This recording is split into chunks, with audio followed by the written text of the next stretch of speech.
Hey, it's Jeff Zito. This is a Celebrity Jobber Rewind. New episodes of the Celebrity Jobber podcast drop every Friday, streaming on Apple Podcasts, Spotify, or wherever you listen to podcasts. So please hit that subscribe button for me. Also, would love a 5-star rating, and if you could, leave a comment and or a review. Past guests and episodes are up on CelebrityJobber.com. One of the biggest rock bands over the last 25 years, Papa Roach, lead singer Jacoby Shaddix, just celebrated his 50th birthday yesterday. So this Celebrity Jobber Rewind is from September 13th of 2024. It's episode 104 with Papa Roach lead singer Jacoby Shaddix. The Celebrity Jobber Podcast with Jeff Zito. If you like what you hear, please subscribe, give a 5-star rating, and leave a review. Check out all our past episodes on Apple Podcasts, Spotify, or wherever you pod. What if these celebrities weren't famous? What would they have become? What was their first job? We're about to find out.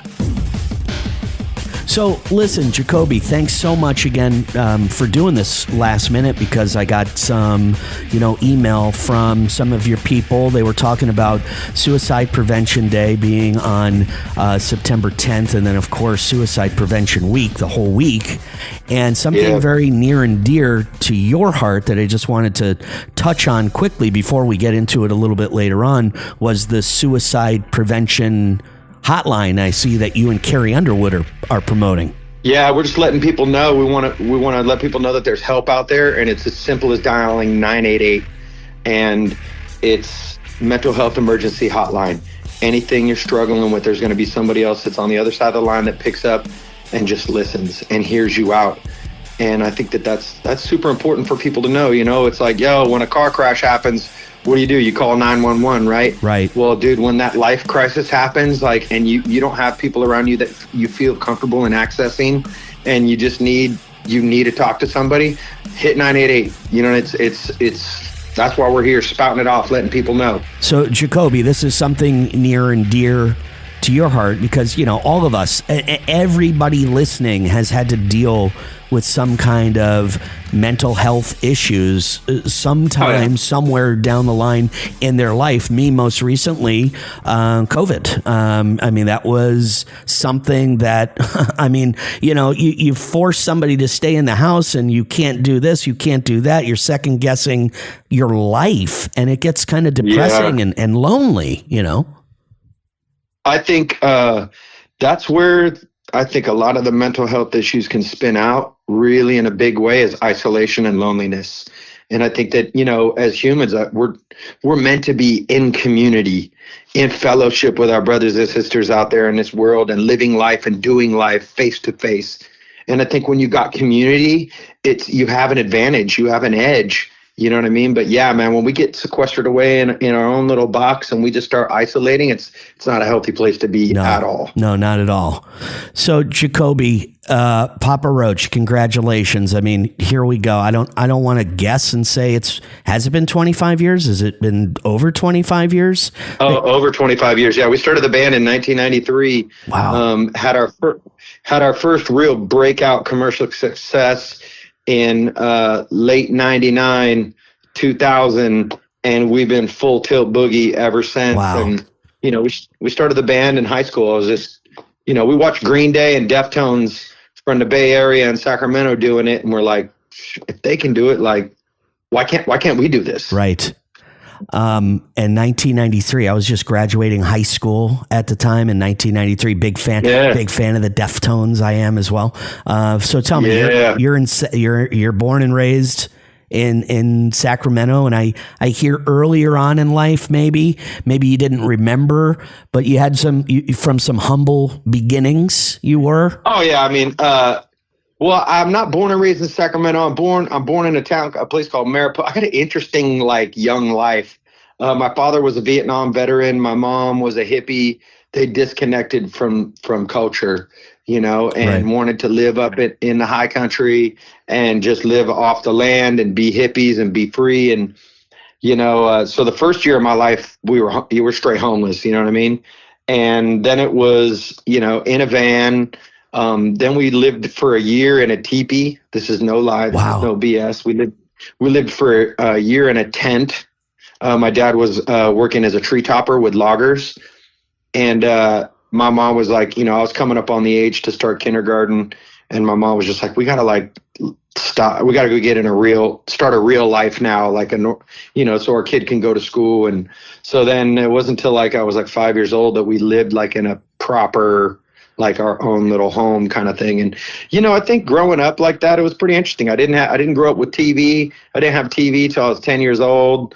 And so I wasn't part of pop culture, and so the way I was just go get your hands dirty and get out there and play in the dirt. That's why I was just that kind of kid, playing in the river, playing in the creek. And, I just had a very imaginative mind at a young age, and it was a very unique beginning for me. Yeah. And like you were saying, this is 5 years old. I don't remember everything from when I was 5 years old, but you have. No, I don't remember. I just look at pictures and I'm like, whoa, no, but maybe that's why I am the way I am.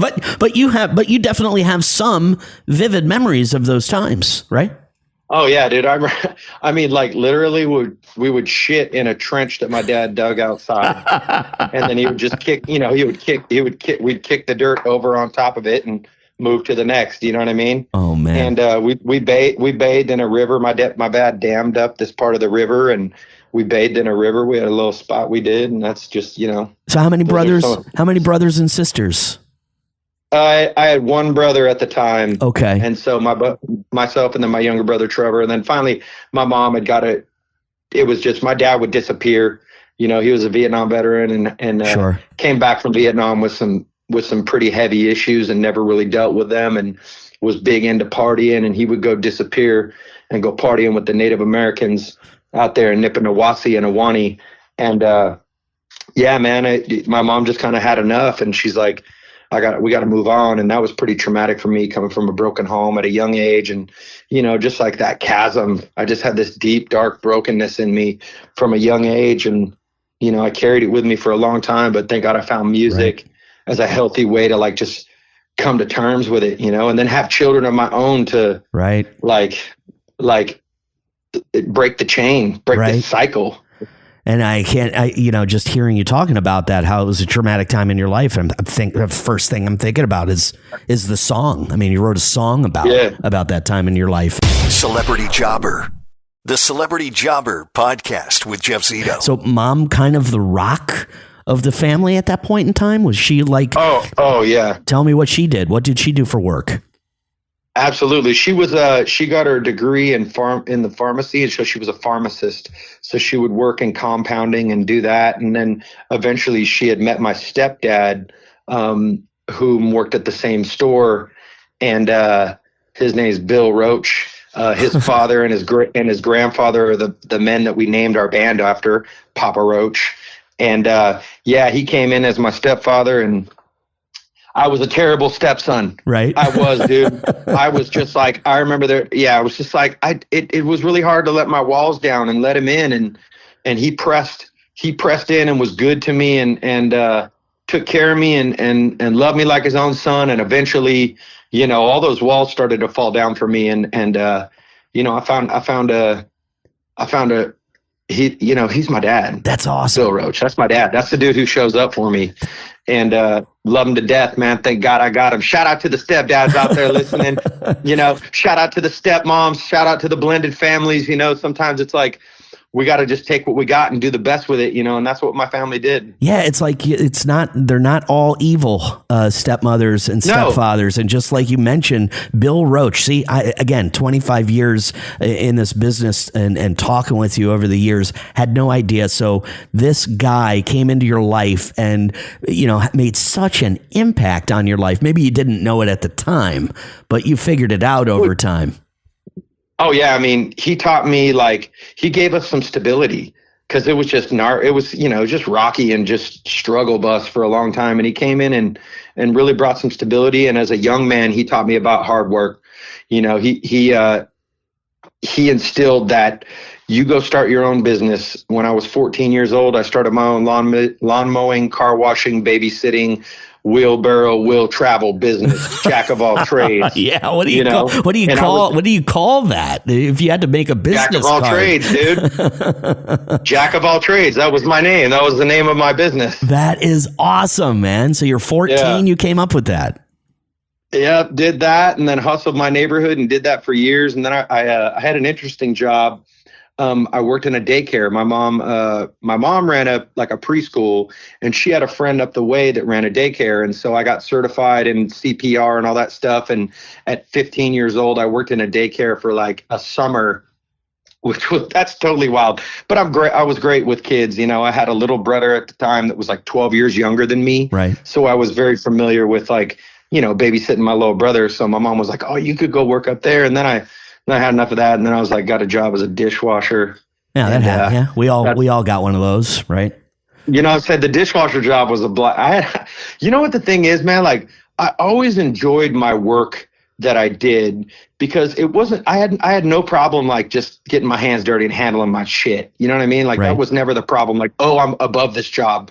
What I really liked about it was the people. Right. If I was working with good people, I was like, I'm cool, dude. I could do this hour. I could do this for 10 hours. Let's go. It's just like I got the homies with me. Yeah. It's just it's just like meeting people, learning about people, knowing their story. And it's like, you just learn a lot about life. I worked in a dinner theater, and for the first time, I'm 16 years old, and I meet these two gay guys, George and Fred, who became my work parents. And then I understood more about, I wasn't making jokes about them being gay anymore. I understood.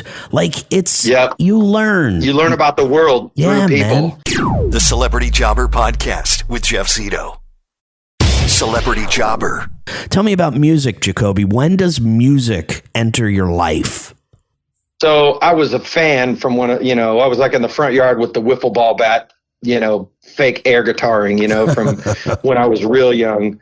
And I knew that I was a little obsessed with music when my mom asked me when I was 12 years old what I wanted to be for Halloween. And I told her I wanted to be Liberace. I wasn't expecting I that. was Liberace. Oh, dude, it's a hot costume, bro. Red crushed velvet. It was the whole thing, man. It was a big deal.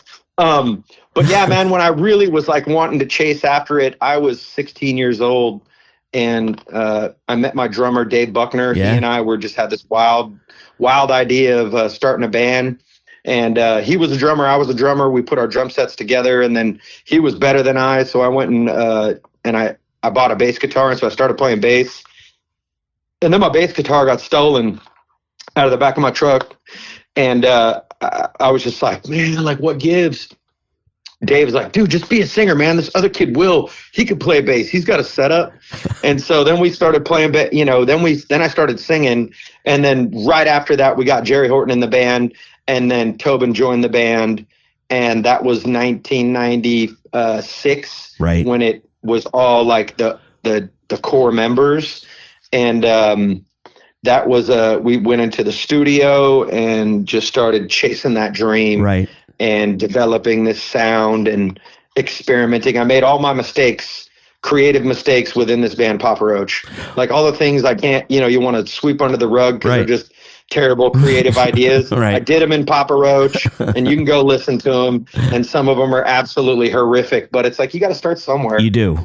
So where were you, and what was it that changed your life for forever? Was it a specific moment? Was it you got signed, or was it a phone call? Was it a particular show? Do you remember that moment, for lack of a better term, your big break, or that thing that happened that changed everything for you? So there were two moments. We got a demo deal with Warner Brothers, and we got to go into the studio and record 5 songs. So we recorded Last Resort, She Loves Me Not, Dead Cell, Broken Home, and I think maybe one more. And then we got the phone call that said, you're dropped. Oh. They don't want to sign you. Warner Brothers doesn't want to sign you. And I was just like, oh. And then this company named DreamWorks, this guy by the name of Ron Handler came out to a show.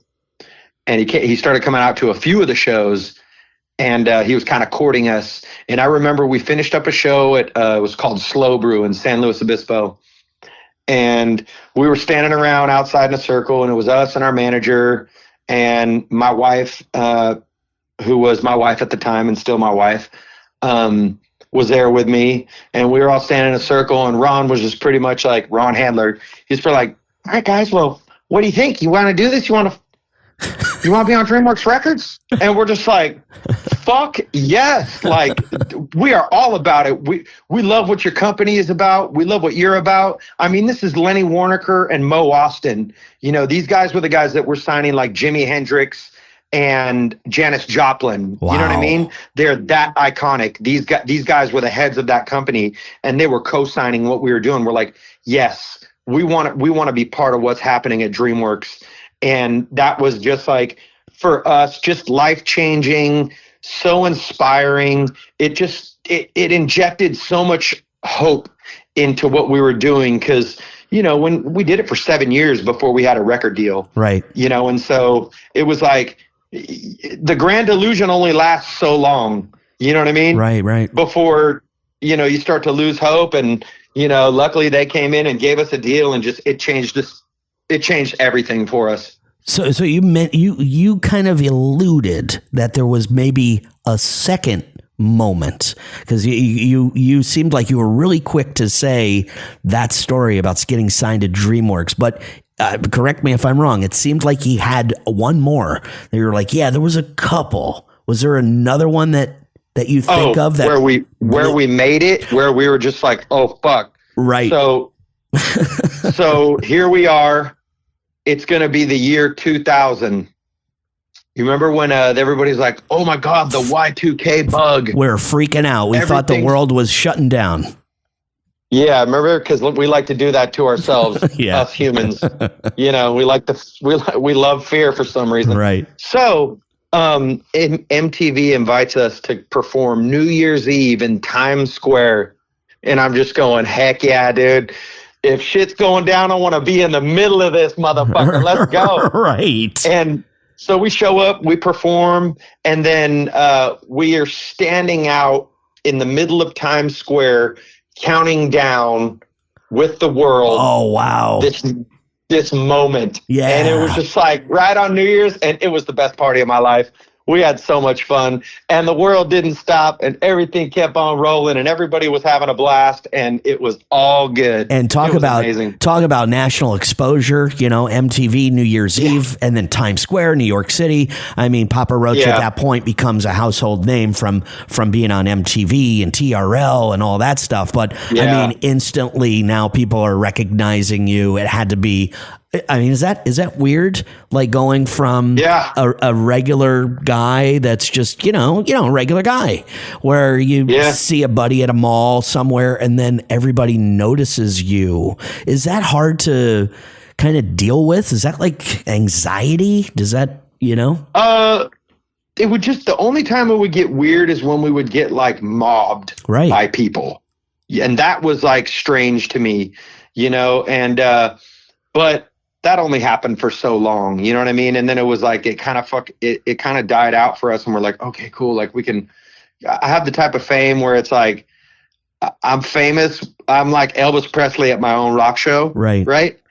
And then when I go out in public, people recognize, people know what's up. People are like, oh yeah, can we get a picture? But it ain't like, you know, this like fanatical insanity of a cluster. And in the beginning though, I didn't know how to handle it, so I just partied my ass off, and I think I made it through all right. And I had some great times until it wasn't great. Right. The Celebrity Jobber Podcast with Jeff Zito. Celebrity Jobber. Tell me about being a janitor at the hospital. Oh man, this was probably the most interesting job I'd ever had. And so it was great because this was right in the time when Papa Roach was like turning into like the Weekend Warrior band. And so like, you know, we'd play a Friday, Saturday, Sunday, and then I'd be back on Monday for work. And this job was really good with my schedule. And so I worked at David Grant Medical Center, which is a Air Force Base hospital. And I was a janitor. And so I started working in the ICU units, and that was quite an eye-opening experience to me because, you know, I'm in there 5 days a week and these people are like fighting for their lives. And I'm just like, you know, cleaning their room around them. And then I moved from the ICUs into the operating rooms, and I was doing turnovers, like in between procedures. I would go in and clean. I remember this one time I was like, dude, are we having a potluck today? Is it like, you know, are we cooking out? And they're like, no, not today, Kobe. That's actually cauterized flesh. I thought it was like barbecue chicken. And I was like, oh, okay. All right. And then I did that for a while. Then I stripped and waxed floors. I did work nights and did that for a while. Then I what else? Then I did, I was like the trash guy. So I go around and pick trash. Then I moved on to linen. I issued the linens to the people that were in the hospital. And then my most interesting job there was I worked the incinerator and the autoclave. And the autoclave is you take all like the biohazard stuff and you'll put it in this thing and it's like a steamer, and it compacts it and steams it to kills all the bacteria. And then the incinerator job was I would go to the OR and then to the operating room. And where else did I go?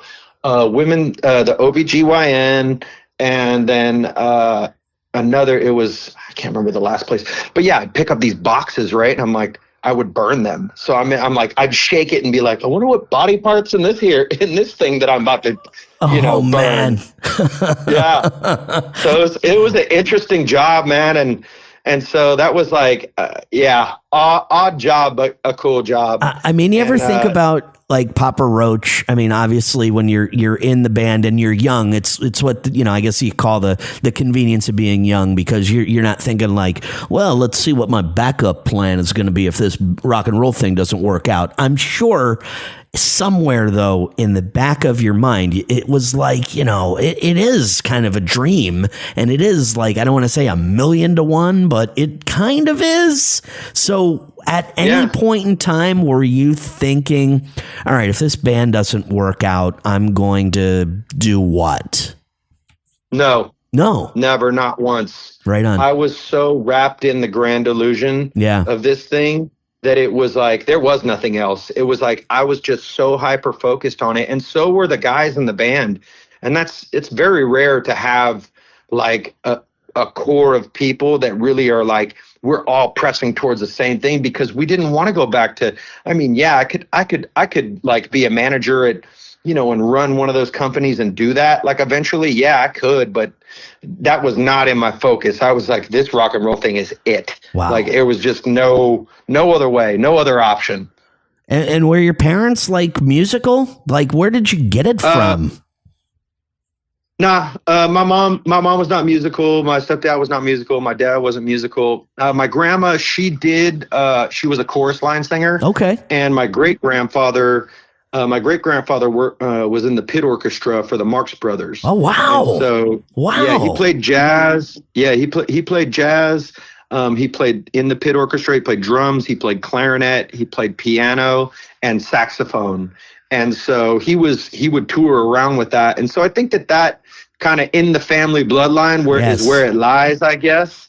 But yeah, my mom, she knew that her mom loved music because she sang in the chorus lines, but my mom was a creative type. I didn't have like music around the house growing up. It wasn't like somebody was picking up a guitar and singing songs around a fire. Like that wasn't part of how I grew up. It was like, I loved rock music, and it just blew my mind. And I just was like obsessed with it and I wanted it to be part of my life. Man, I got to tell you again, I really appreciate having this conversation with you. I mean, it was just mind blowing, all the different jobs that you had before Papa Roach, and then just getting to know a little bit about who you were before the band. Just incredible. I just want to say that Jacoby, by the way, is sober since 2012. And and he has, very, very, the suicide prevention is something near and dear to his heart. So was there ever a time, Jacoby, where mental health brought you to the brink? Oh, yeah. 2012, the end of 2011, the beginning of 2012. It was like my rock bottom, my biggest, darkest, deepest struggles of my life. And my family was falling apart. Me and my wife, we separated, and I had to really take account of who I was. And I will just say that was just the darkest I had ever become. And I had to change something. And so sobriety was my way out. And I became, I was on a journey, this mission to like recover my life. And whether I could recover my family, that didn't matter at that point. Like I just had to get myself back. Like I was just lost. And so that was a very life-changing experience for me, because I stayed sober for a while, and my family was restored. Wow, I great. found God. Yeah, I found God. I continue to press in with God daily. It's my spiritual life is first and foremost to me. I find strength through Jesus Christ. But I'm grateful for that moment of struggle, like really, because I just was that guy that had to just nosedive into it completely and nearly destroy everything that I loved to wake up, because I was so lost in it. And I know that there might be some people out there listening, that might be on their way. And I would say this, I would say, you're only done when you're done, but don't be done when it's over. You know what I mean? Yeah, really do. Yeah. And it's like, I had to pull the plug on that self-destructive life and fight for my sobriety and fight for my life. And thank God it stuck that time, because I struggled for years before trying to get sober, and I would fall off. I'd be on the road and get weak, and then I'd pick up the bottle again and act out and just get crazy. And it was such a self-destructive cycle that when I finally got out of it, I truly understood what freedom was. Like, yes. in a day-to-day, moment by moment experience. And even in the chaos, like coming to grips and having moments of peace in chaos of my life, and just going, if I just keep doing the next right thing and just keep making the next right decision to the best of my ability, I'm going to like climb this ladder out of this hole, and I came back, man. I came back, and I can tell you this straight up. I will never, ever go back to that place in my life, because it's, it's like a kid who puts their hand in the fire. It's like I got horribly disfigured. Right. You know what I mean? And I learned those things about myself, that I cannot do that. Right. I can't live like that. And when people it wants me dead. The people that are listening to this, and they might be going through the same thing, and we were just, kind of circle back to where we were earlier. Just like you said, you get into a bad car accident, the first thing to do is call 911. And now there's a number that you can call when you're feeling this way, and maybe you're thinking a little too much about calling it quits. 988 is the phone number. Help. And it's absolutely, there's help out there. And those people that are on the other line, they, it's got to be hard for somebody to pick up the phone and say, hey, look, I'm having some trouble. They're already expecting it. This is exactly what they're trained to do when you're calling 988. It's so you don't have to feel like weird, like you have to explain something to someone. They already know.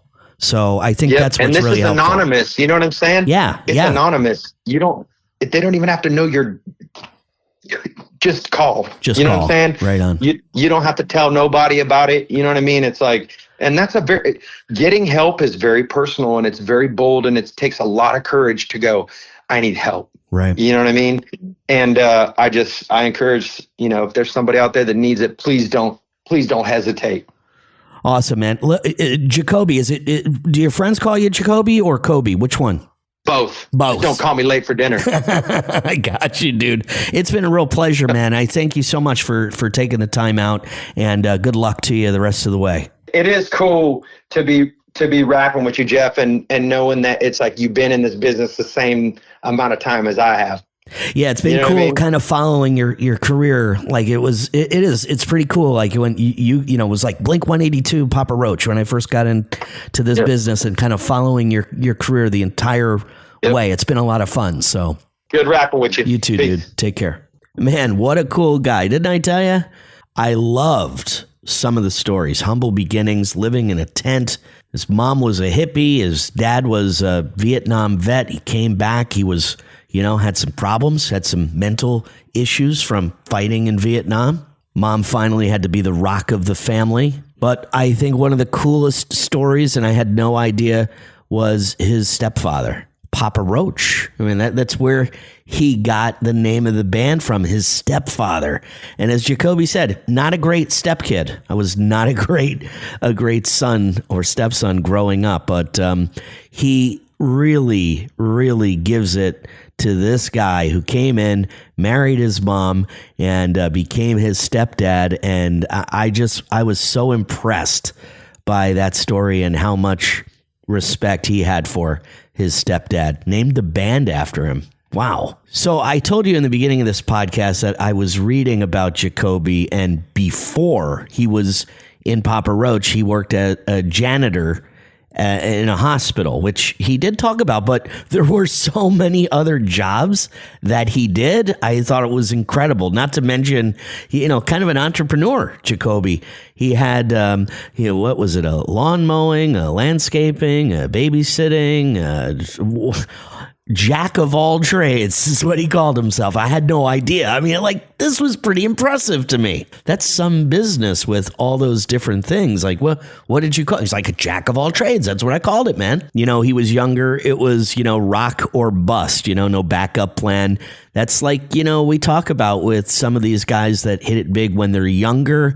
There's no backup plan. It's, the convenience of being young.